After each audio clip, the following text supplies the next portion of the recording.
"Give us the house or get out." Those were the exact words my father-in-law said while standing in the living room I had cleaned, decorated, and paid for over nearly 2 decades. He didn't shout, he didn't need to. The disrespect in his voice was loud enough.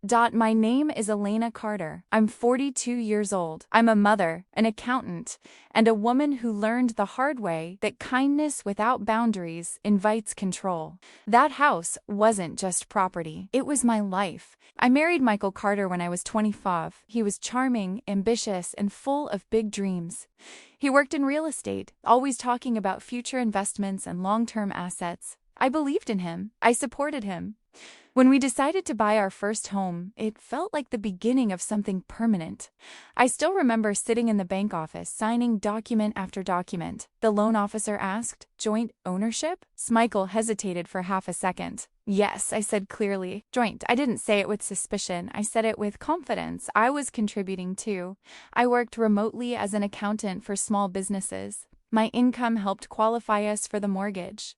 My savings went into the down payment. The deed had both our names. At the time, it felt romantic. Years later, it became protection. That house saw everything. It saw me pregnant with our daughter Sophie, painting her nursery pale yellow. It saw me sitting at the kitchen counter at midnight reconciling client accounts, while Michael attended networking events. It saw arguments. It saw laughter. It saw growth. But slowly, something shifted. Michael started coming home later. He guarded his phone.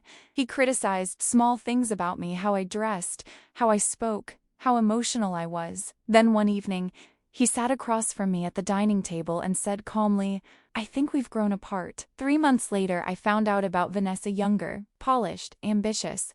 She worked in property marketing. She admired Michael's lifestyle. The divorce was quick, too quick.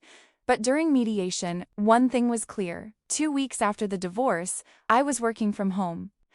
I had just finished a Zoom call with a client discussing payroll restructuring when the doorbell rang.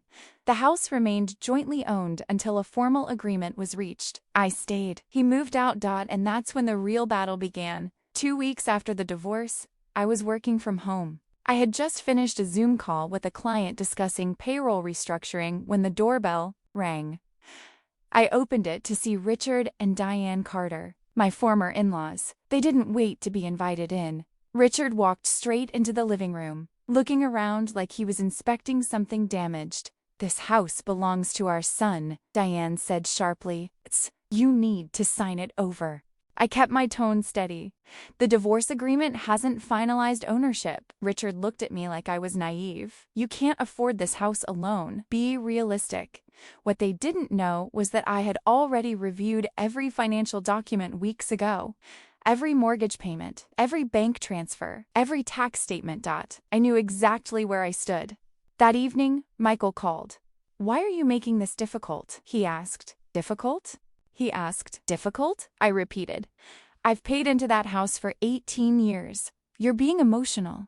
I paused. Double quotes. "No, I'm being factual." Over the next few weeks, the pressure increased. His parents told extended family I was greedy.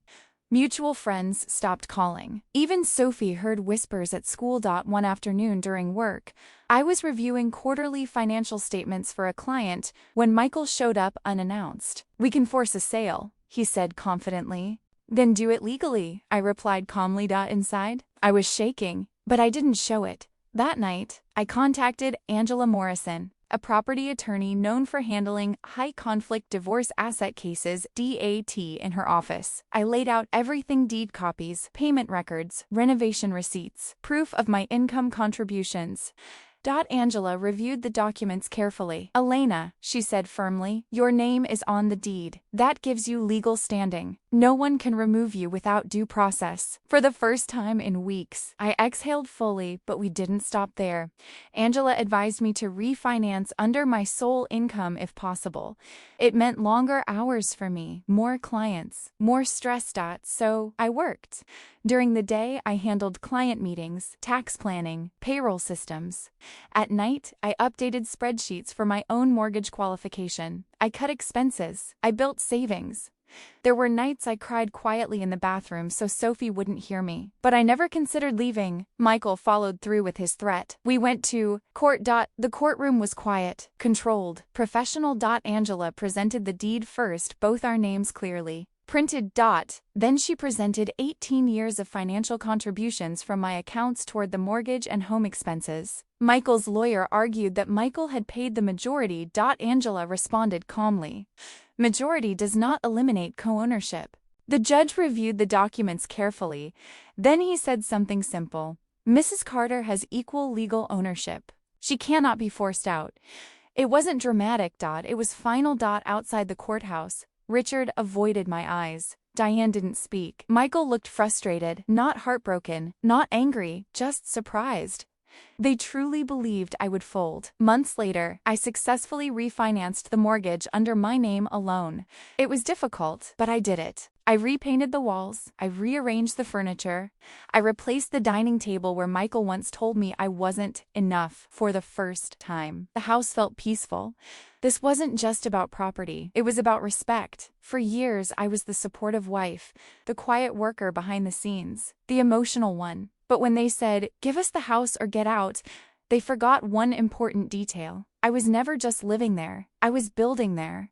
My name wasn't just on the mailbox. It was on the deed, and sometimes the quietest woman in the room is the one who holds the strongest position. She just doesn't announce it until she has to.